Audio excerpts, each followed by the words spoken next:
Okay. Why do people not listen? The obstacles to getting through. So there's been a large update to the data that we have on this concept. And in one way, it's really powerful to name a phenomena that occurs, such as cognitive dissonance, etc. Because when you have knowledge of it, that's really the first step that you're probably going to have to skill build, and you'll probably want to do practice and many other things, but it really is the first step to navigate when this phenomena that's occurring. Naming and knowing is really that essential first step. So today we're going to go through 5 obstacles that we've currently identified as being pretty key in why people will reject information or not listen to you. By understanding these, you're going to have a much better chance of mitigating those obstacles. That makes sense, Debbie? Yep. All fairly straightforward so far. I mean, the first point really to mention is you really want to understand the motivation of the listener. If there's no motivation there, okay, you either have to create some motivation or move on. It's really that simple. If the motivation is very low and you ask them to do something quite difficult, there's going to be a very low chance of that occurring.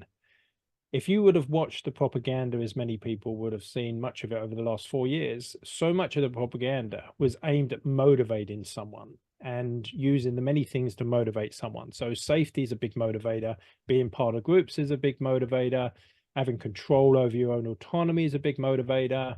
So there's various things that if you can tap into those, you can create more motivation, or you can elicit it.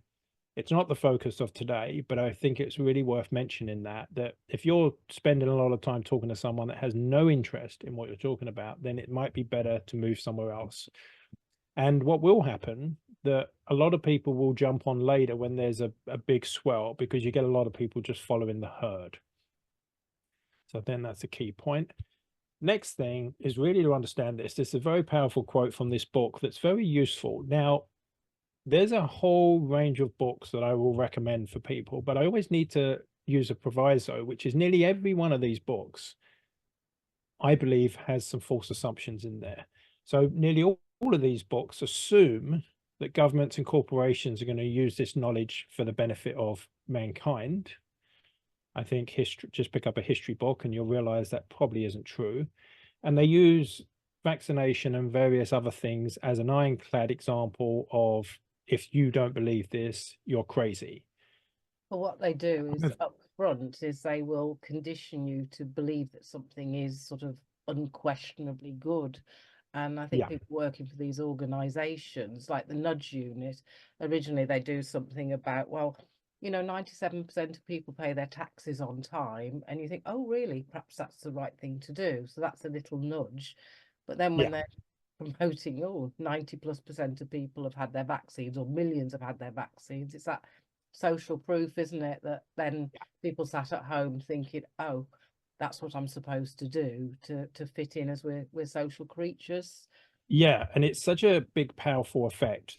I was on TNT Radio the other day, and I was mentioning that this is such an important part of our evolution, and it's not to be dismissed, because if you're walking past 2 restaurants on holiday and one of them's got lots of people and the other one's empty, which one are you going to go in?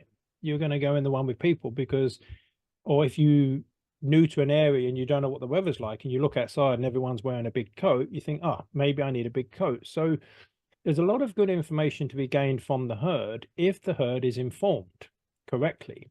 The problem is, if they're working with false assumptions, then you can actually go the wrong way. And that's what happens to large amounts of people when you have propaganda. Now, the thing about many of these books is they are brilliant. I mean, I read a book the other day called Switch, it's an amazing book. And they show how to change behavior in sort of large organizations and how to get people motivated, etc. But some of the examples I thought was just wrong. So one of the examples where they managed to get people from full fat milk to 1% milk. Now, anyone that works in nutrition knows that's not a good idea, but they were really successful at doing that. So the point is that to separate the content from the structure. Does that make sense? So the examples they use might not be good examples, but the skill in which they managed to get that example manifested can be very powerful. Now, I'm going to open up to questions at the end, but if there's something really key that I'm overlooking, if anyone pops that in the chat. Okay, so yeah, this book, so this quote, whether at work or at home, our instinct is that if we have something important to convey, the other person will want to know. Okay, this instinct is wrong. Okay, and it's very important to understand this. People tend to avoid information that's going to cause them pain. People tend to avoid information that's going to be uncomfortable.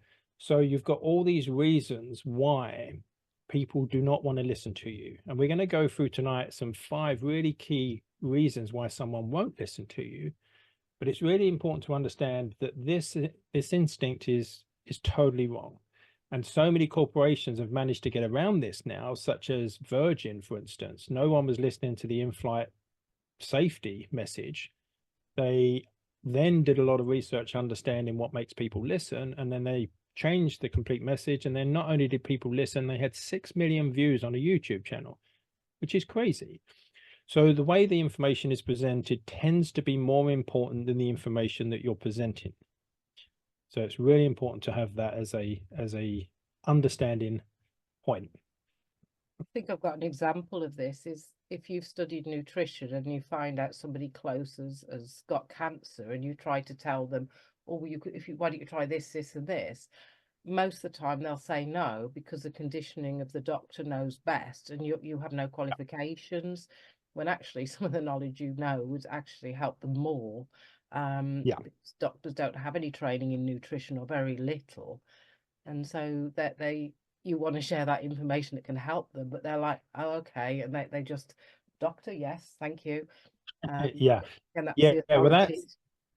That's the authority principle. So that would be an element of why, one aspect. So that quote there is an overarching quote, and Debs just pointed out actually a really key point, which is people actually are more concerned with who is saying something than what's actually being said.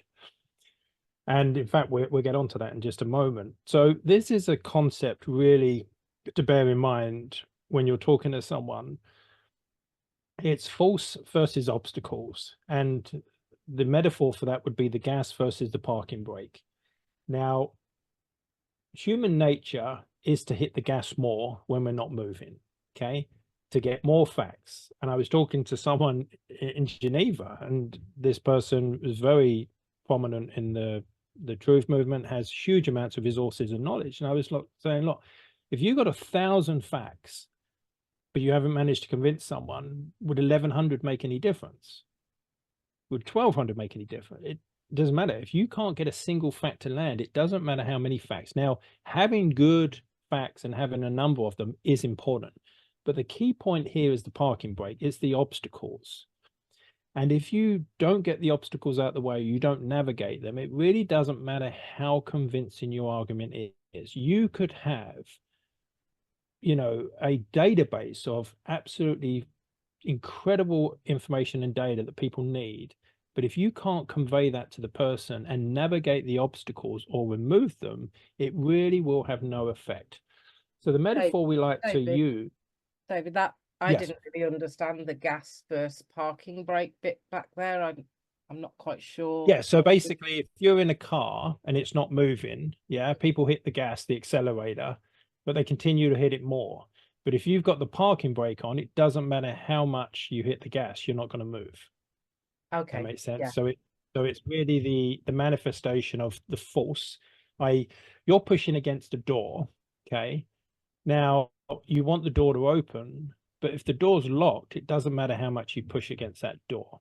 Okay, so more and more force is not the solution. The removal of the obstacles is, see, because they both work in hand, but research shows that you'll get greater success by understanding the obstacles and either removing them or navigating them. So in the analogy of the gas versus a parking brake, until you release that parking brake, it doesn't matter how much you hit the gas. And I use gas obviously for the North American, but for the British, it would be accelerator. So how does this look in terms of another metaphor? So our introduction of a new idea or question the existing ones are an example of a force. Okay, so let's say you had an archer and he wants to hit a target. Okay, the archer would be able to produce enough force. But if there was a closed door in the middle, and let's say it was, as an example, cognitive dissonance, it doesn't really matter how much force he produces, okay, because the door is going to prevent him from hitting the target. So the obstacle has to be removed before you can land the piece of information.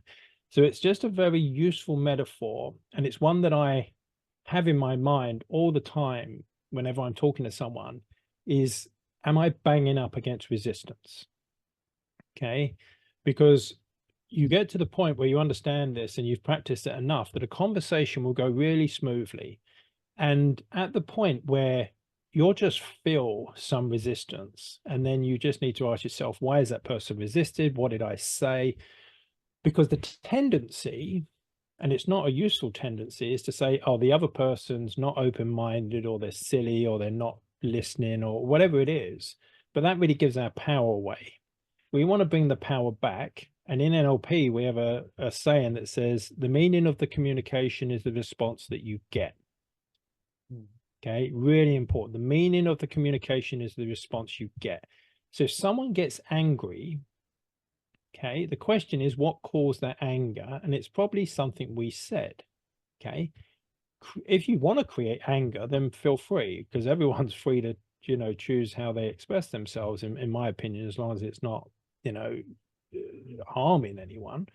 But, and really words shouldn't harm anyone anyway, but it's really important to understand that if you trigger the anger and you want to get through to this person, it's very wise not to trigger that anger.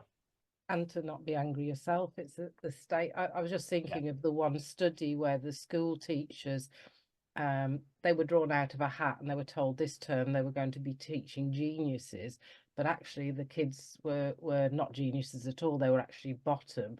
And what the teachers did is, when the kids weren't getting it, they said, oh, let me try it this way. Let me try it this way. And at the end of sort of the year, these kids sort of excelled, and they're thinking, oh, it must be my wonderful teaching. Well, it wasn't. They were drawn out the hat. What it was the expectation that these kids are geniuses and that they will learn. And if they don't get it this way, I'll have to change how I interact. And I think it's the same when we're trying to influence somebody else. We've got to let go of our angst of, you know, oh, why can't you see it? Because you don't have access to that relaxed state of expectation and curiosity, if that makes sense. Yeah. Well, it's really, the state that we have is really, really important. We're not going to touch on it too much today, but it is one of the main things, that you want to be calm, and you want to, because what happens is that emotions will trigger defenses in another person. And that's one of the main tools of the propagandist, is to divide and conquer and create lots of emotion, because it just creates huge blocks in people. Imagine around the world now, if you could get pretty much loads of, half the populations into a room with 10 other people of opposing views, and they just sat down calmly and explained their side of the story, etc., you would see a massive difference happen straight away. But that's not happening. I'd say that most conversations I witness on social media aren't really conversations. They're just people throwing information at each other. And most of the information is slurs and abuse, which is understandable because they're being abused themselves. The problem is it doesn't get us to the solution. So really this analogy is, we're looking at what are the obstacles. Okay, now the analogy I like to use is, it's like snakes and ladders, that every time you tread on, you know, you trigger an obstacle, you're effectively treading on a snake, and you almost go back to the start. And when you learn to navigate all these obstacles, you'll really move across the board very quickly.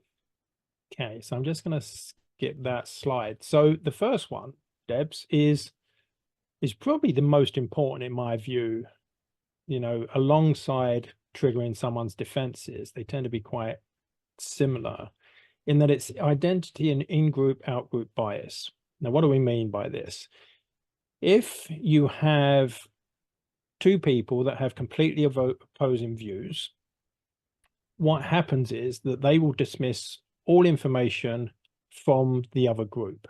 And this is why the conspiracy theorist label, the anti-vaxxer label, you know, right wing, etc. They're such powerful labels because they've been so conditioned over time to be dangerous, horrible people that don't want, you know, that want people to die, etc. So then what happens is when you get labeled with one of those terms, studies have shown time and time and time again that the person will ignore everything you say. That makes sense. So if they turn around and say, oh, you're one of those, oh, you're just a conspiracy theorist, you really have to stop. Just stop. Don't move on anywhere. And what you need to do is you need to disable that caricature. Okay. There is no point continuing. If you are on opposite sides. What would be the easiest way to disable them? Is there a question that comes to mind? Because I know you're very yeah, there's numerous ways I will do it. One of the ways I would do it, and it's the way in which you ask or say anything is very key. You got to be very gentle, you got to be very non-judgmental. And I generally will ask, I was just sharing a fact, what was what was conspiratorial about what I said? It's really important not to assert blame to the person you're talking to. You can't communicate through criticism. You can blame the situation or a third party in order to have you and the person, you know, appear to be in the same group, which is the case. And some of the other ways really is at that point, it's a very good signal that they see you as an opposition. And at that point, you need to build bridges. So you've got to really work on common ground. A lot of the time, you actually won't get to this point if you do the connection building correctly. That makes sense. So if we were talking, Debs, if I was to, you know, just bombard you with facts and other things, then there's a good chance that you're going to see me as a threat and an enemy, and then you're going to label me that because you're not going to want your belief system challenged so much. But if I find out where you are in your belief systems and I talk to you about some of those terms, but I talk to you from a we perspective, then I'm unlikely to hit this differing groups. But it really is important to understand that if they see you as the opposition in any way, I mean, look at any political debate you've watched on TV. Have you ever seen one party turn around and say that the other party's correct? I mean, you never see it. It should be, if you've got a number of intelligent people, they should agree on many things. Yeah. But if they're in opposing groups, they effectively will never agree. And this is the problem with debates. Debates can be very powerful if you want to basically convince the audience. Okay. But if you want to convince the person you're talking to, you mustn't appear to be on the opposing side. It's almost impossible to convince someone from that perspective. And I mean, it's in terms of the way the propaganda works, the conspiracy theorist label is ingenious. It's so hypnotic, okay? Because effectively what happens when we read stories, when we watch events, the brain's doing two main things. It's assimilating what you're seeing, or it's assimilating the information. And what happens is if it can no longer assimilate that information, you have to change your model of the world. Yeah. For instance, if someone's taken a medical procedure and you're told that it will protect you from getting the thing that it's, you know, against, but you suddenly get that thing, you would have to change your model to go, hang on a minute, this doesn't work. Or what they programmed you to think was actually how lucky I am that I had that medical thing, because otherwise it would have been so much worse. Exactly. Now that is an example of propaganda stopping someone changing their model. Okay, so by model I mean how we see the world. So what they do with the propaganda, the way is the person just keeps seeing and assimilating this information, and they don't change their worldview because they present it in such a way that the person doesn't have to. Now, the brain will always want to take the easiest route. Okay. If you come up against a field that's 6 foot high grass and there's a path that's been walked, that's the path you're going to take. Okay. And it's really important to understand that. But to summarize on this one, it's so key, because what you'll end up with is a situation like this, where you'll present a fact and it will just bounce off. It'll be like there's a force field from Star Wars, or, anything around them. Star Trek on the Enterprise. They really will be immune to information when you're in the opposing group.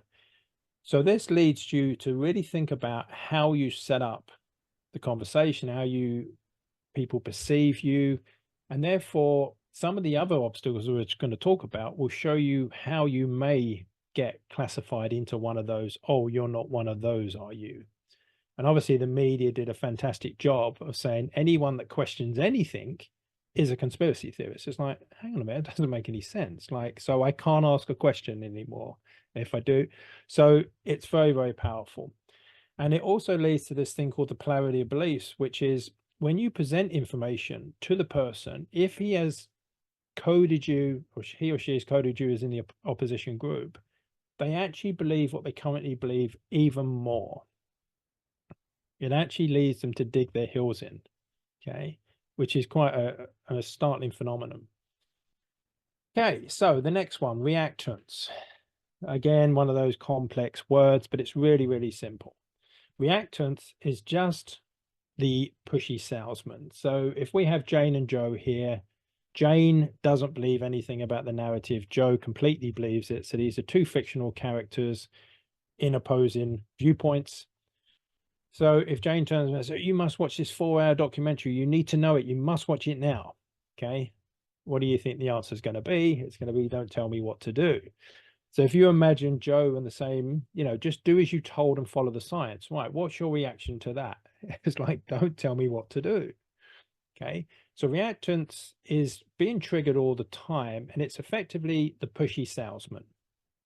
You go in a shoe shop, you want to buy those shoes, but the salesman's just a little bit too pushy. What do? You want to leave. You feel like you're being pressured. You feel like your autonomy is being threatened. This is something that all of us have done. I would guess. I know I did it incessantly the first few months of COVID, and it basically triggers someone's defense, and it almost guarantees they're not going to listen to you. Does that make sense, Debbie? Yeah, 100%. Yeah, it's that one that if you want someone to really listen to you, you want to be calm, you want to be relaxed. What you say wants to be simple, makes sense logically, all these things. So the next one is actually a very interesting concept, and it's quite fascinating. There is literally books and books and books written on this, and I've been studying it quite a bit recently, and it's really fascinating. But it's effectively, we just like to justify the way things are. So system justification theory, it posits that people defend and justify the prevailing social, economic, and political norms to satisfy underlying needs, even if the system is disadvantageous. Desire for order and stability leads individuals to view the status quo as good, legitimate, and desirable, and better than alternatives. You're literally going to be constantly fighting against this. Okay, if ever you try to tell someone something, you're going to bang up against this. Yeah, it really is so powerful. It's better the devil you know. Okay, I think it's pretty common that people are becoming aware that change is one of the biggest fear for people. So whatever they have at the moment, even if it's not very good, at least they know it. It's why women go back into abusive relationships. Oh, we didn't mean it, and they keep going back because they block out the negatives. And same with addiction. Somebody with cocaine addiction, Friday they lose the weekend, Monday they think never again, by Thursday they're thinking, oh, looking forward to the weekend. And they justify that it's, well, I'm partying, and can't see the madness of it. Yeah, we're creatures of habit. There's so much to this, but it's really to understand that if you will push for big changes, people are going to resist it. What you really want is for people to propose the change themselves. Okay, and that's a big part of influencing someone, is that you're not trying to influence them. You're just having a conversation where you share information, you might ask questions, and then they themselves will come up with ideas. And when they have the autonomy, they'll be much more open to doing things. Another powerful use of system justification is actually use it to stop things being changed. So one of the ways that I think a lot of the movement should be pushing against the WHO and the other organizations is showing that the system's going to change drastically and not in our best interests. That makes sense? So no matter how terrible the current system is, the plans are obviously much worse. And it's definitely a useful strategy to slow those plans down. You know, it's definitely one thing I think is useful. And then obviously solving the longer term problems and building alternate systems that work, parallel systems, is very definitely one. But system justification is really cool. If you say something like the regulators are captured, you're pretty much then going to be pushing against all the belief system of that person, and it's going to be too much. Okay, which nicely brings us on to the next point, which is really key. So each of these obstacles are not distinctly separate from each other. They really overlap, and sometimes you'll hit 2 or 3 at a time. And this one's really key. This one is distance. Now, what we mean by distance is that everyone has a socially acceptable range of beliefs away from what they currently believe. But if it gets too far, they will shut down. And this is why the power nudge. So during COVID, they nudged people, and this is taken from the UK, where the first thing they got everyone to do was clap to the sky because they wanted to get momentum and motivation. Then they got people to socially distance. Then they got people to isolate. Then they got where. So it was just bit by bit, just nudging Joe along. Any one thing wasn't too much. But if they had said in the first week, oh, we've got an experimental vaccine, can you take it? That's a massive jump. And that would have been too far for people to go. It's very similar to stage hypnosis, because the stage hypnotist will say, you know, I want to find out if you're going to be stars of the show. So it's selling to your ego, and you put your hands out, close your eyes, heavy book, light balloon, and open your eyes. And those whose hands are wide apart, you may be stars of the show. So anybody can do that. Then the next one is the hand clasp, and then next one is imagine you're on holiday. So they're doing really quite nice things, and then they're telling people to go and sit down. Well, thank you. Go and sit down and enjoy the rest of the show. And then cluck like a chicken. Yeah. Yeah.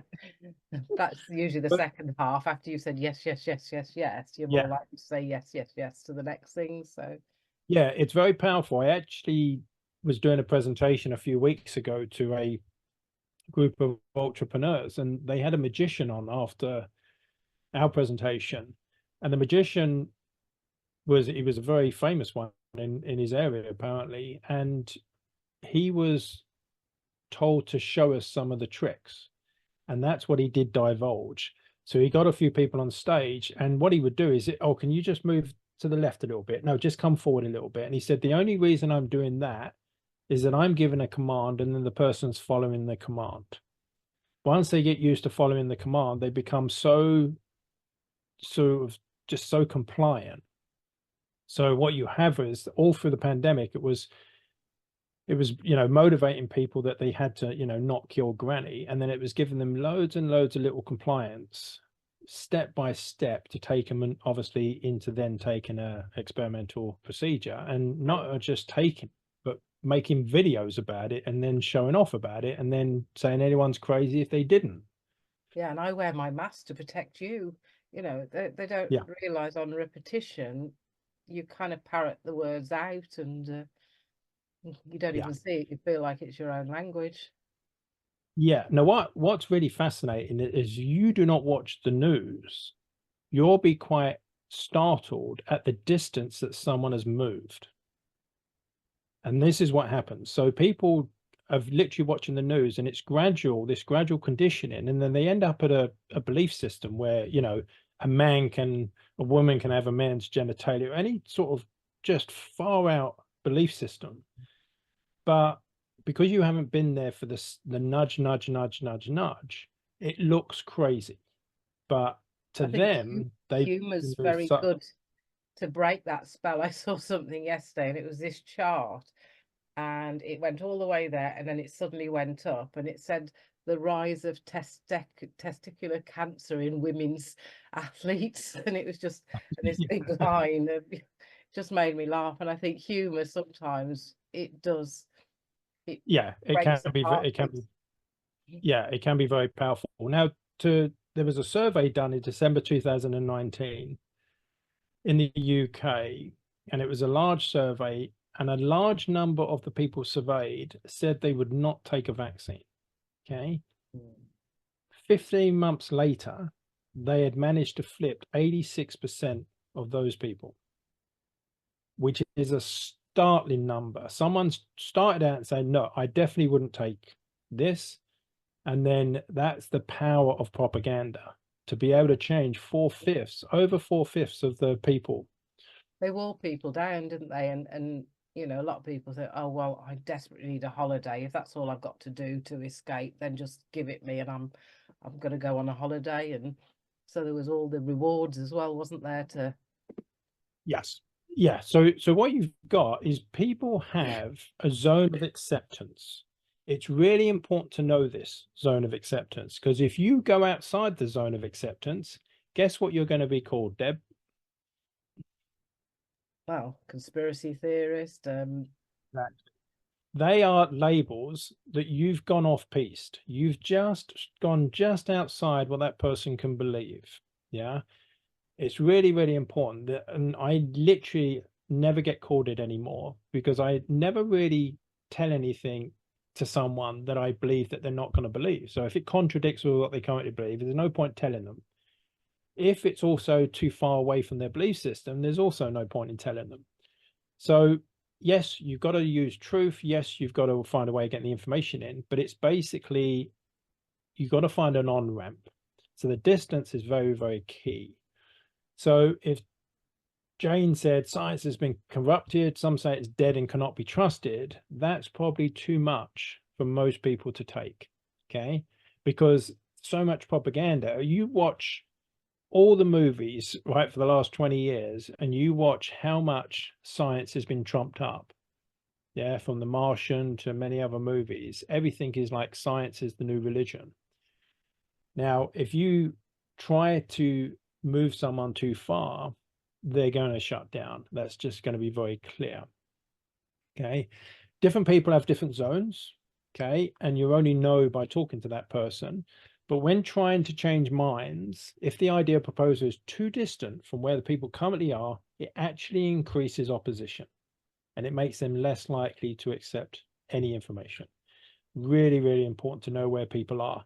Now, if you imagine the power of big data now with this information, they can literally know exactly where everyone is and then gradually move people. Okay, so it's really, really important that the big data stuff is that people really become aware and it's combated. Okay, so the fifth one is ease. Okay, so basically, ease is so important when you're speaking with people. Okay, the ease of what you have to say, i.e., not using complex language, not using jargon, not using extremely long words when a short one will do, increases understanding and retention. When information is presented in a clear, familiar, and easy to process manner, it requires less mental effort from the receiver. And that's very key. It massively affects persuasion, you know, and it really does shape attitude and preference.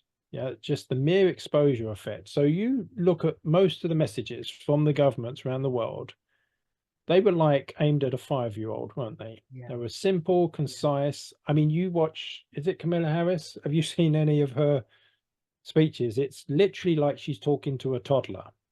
Okay, that's how she treats the public, because there's very little ambiguity, you know, it's very clear, concise, concrete. But it's so important that what you have to say is so easy to understand and then so easy to use. It turns out that when it comes to behavior, the single biggest factor on whether you will do something you want to do is how easy that thing is to do. Okay. And this is why the supermarkets will put the sweets by the checkout, you know, because it's really combating impulse control, that when something's really easy, there's a huge increase in the chances of occurring. So if you think about how you design your own environment, because I've made huge changes to the way I live using this and really solved a lot of issues, and particularly for the truth movement or any campaigns, if you want people to do something, if they're not motivated, it must be really easy. Because if there's not a great amount of motivation, you have to make it easy, because if it's difficult, it will not get done. I mean, one of the classic examples of the opt-in, opt-out, and you know, anyone with any morals will know that the automatic opt-in is not morally acceptable, you know, but the countries that do make it automatic opt-in, they have like 90% greater, you know, uptakes than the ones that opt out.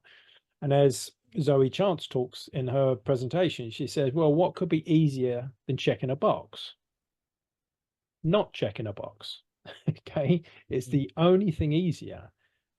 So you'll notice that Amazon and all these corporations do it so well that they make whatever they want you to do really easy. The whole pandemic was designed around the things they wanted you to do. They made easy. The things they didn't want you to do, they made extremely hard, because they know, and anyone in behavioral science knows, that ease is a key factor.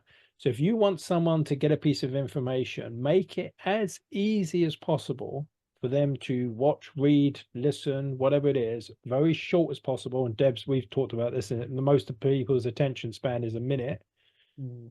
You send someone a 10-minute video, there's a good chance it's not being watched. Yeah, you know, if you have cats in it and it's 30 seconds long, there's a good chance it's going to be watched. Okay. Anything to add to that one, Debs?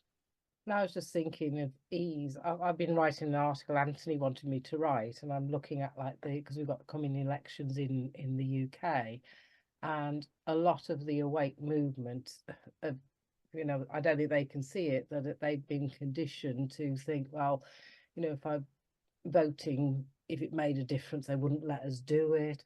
And they've got all of these sort of reasons, and the article I put together is showing the same pacing and leading statements that we had in COVID, and then showing the same there, that, you know, is it actually your thoughts? Because some people who've been staunch Labour supporters are now politically homeless, and they're just saying, no, I will not vote, I will not vote. And you question them, they're as angry as a person who was pro-vax. And so I thought, I've got to do something about this. I've got to put it down in and you know, get my thoughts on paper. And yeah, so they're making it not easy, because you have to have ID as well. And, you know, funny enough, in some countries, Austria, Australia, Cyprus, you get fined if you don't vote. Whereas, you know, here, I think they rely on the apathy party to let the same two cheeks, one of them, win. So yeah, I mean, I remember Billy Connolly saying years ago, just that thing. He said, look, what's the point in voting if it made any difference? They wouldn't let you. But the thing is, you can do a lot. If we got a lot of independents in, I think a lot could change. I heard, and maybe Paul Lynn, you can confirm this, I heard that in British Columbia, is it 70% of people do not vote? Yes, exactly.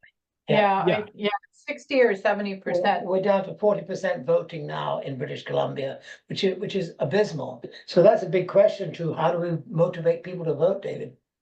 Yeah, well, I met with Sherry the other day, so that's a conversation we can have as well when I arrive. It's very key, because a lot of with behavior, what you got to do is you've got to, and it's obviously you can't be manipulating, it's got to be ethical influence, but you can create motivation. And then what you can do is show people how, when you connect what they're doing to making a difference, then they will get really motivated. So if you can show just one place where you got an independent in and it made everything change, then that is an incredible story that people, in Australia, actually, until recently, when they rigged the system, they actually had 30% of independents. And then what the two main parties did was they changed the funding that only the two main parties, could get funding over a certain, and then the independents dropped right off. So this is, yes, it is rigged, but first step is to unrig it as much as possible. Yeah, I think we've got to, yes, the system needs to change, all these things need to change, but what you often see is a lot of people will just keep giving you problems, but we've got to find solutions, and we've also got to keep moving forward. That's really important. Can I answer a question? Because Amanda says, is being a voter a desirable group to belong to? Where my constituency has the horrible Andrew Mitchell. He was the guy who shooed all the MPs out when Andrew Bridgen was doing his presentation. And so for me, if we've got a chance of getting him out, I'm going to do whatever I can. So I think it's listening to what feels right for you. And I have been trying to get sort of people in our group to, well, if you've never voted before, 2 votes could make a difference here. So I think the political thing, we've been divided and conquered on that for time immemorial, haven't we? So yeah, well, I also have been very passive in the voting historically, because I just, more and more I learned about the world, I thought, wow, this is so rigged. But I read a quote the other day and it really jarred me, and it was this lady, and I can pull it up maybe a little later, where she says people kind of say with reverence that they're not interested in politics. And she said, that's literally like saying, I'm not interested in my standard of living. I'm not interested in the schools, the roads, like, we don't have everyone has a choice to do what they want to do. Okay. That's the first and foremost. But the thing is, if we don't do something, we're really letting gangsters, as it were, do whatever they want to do. And we've really got to say no more. Yeah. And even if it's to spoil the ballot, if you go there and say, I do not consent, whatever it is, action is much better than inaction, I think. And I'm changing my views on this recently. And a number of people that I spoke to wouldn't dream of running, but they're now running because, it literally is doing something. Okay, so just coming back to ease. So, this is the kind of thing you really want to avoid. Okay, but we see this all the time. Yeah, that we tend to have a pride in our knowledge. So we want to sort of, really demonstrate that. But a lot of the time it won't work. So it's really much better just to be very simple. Do you think X company might put profits above safety? Such a simple idea, such a simple question.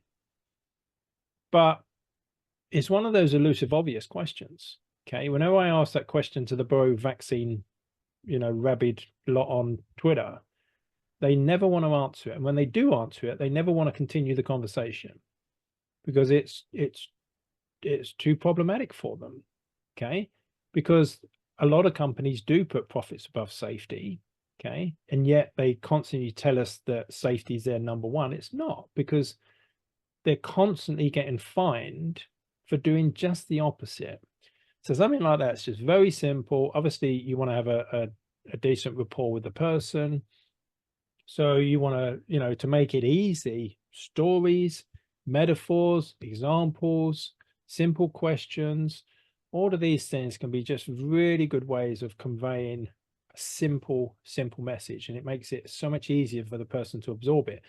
The interesting thing about stories is if you hear a number of them, you can't choose what you think about them. Your literal brain will interpret the truth from them and it will make a decision for you. So this has happened to a number of people, that when lightning strikes in the same place a number of times, with adverse reactions or anything, even the most staunch person struggles with that. Okay.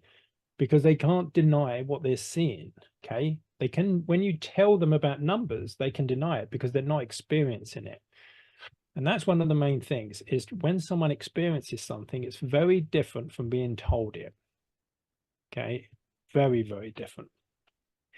Okay, so that just wraps up those 5.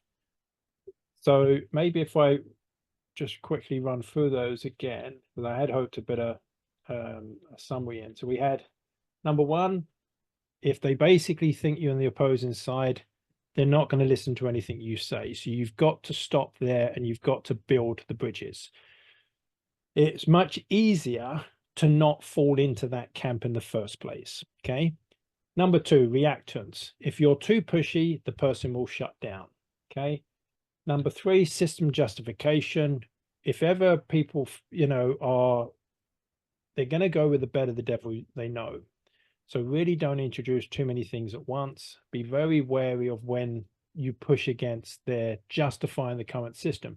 If you generally question the current system, they're going to want to justify it, but they're going to question bits of it themselves. And that's the best place to start. Okay. Number four is distance. If it's too far away from their current beliefs, they're going to shut down. And number five was ease. Really, really important. Make whatever you need to convey as easy as possible to understand. If you want someone to do something, make it easy as possible. Okay. This has startling effects on results. It's the amount of studies I've read around this, and you would get a group of people that are highly motivated literally to do less than the people that are not motivated. If the people that are not motivated, it was easier for them to do it. Ease really is very, very key. Okay. So further information, see reachingpeople.net or email us at info@reachingpeople.net. We've got a couple of upcoming events. I will be heading to Wiltshire tomorrow for the World Council for Health Detox Fair. There's a lot of good doctors and speakers there. I think there's going to be some food, some music.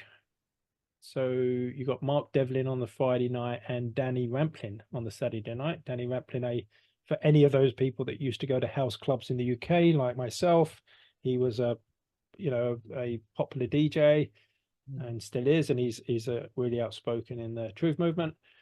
And when I use the word truth movement, I use it as a convenient description of people that are challenging, you know, what's happening in the world today, which is, if I was to summarize that, I think there's a group of people with a certain power and they want to hang on to that power and they want to gain more power, because as technology comes along, it really does challenge that status quo.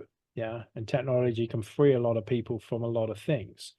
And obviously we are fighting a lot of draconian laws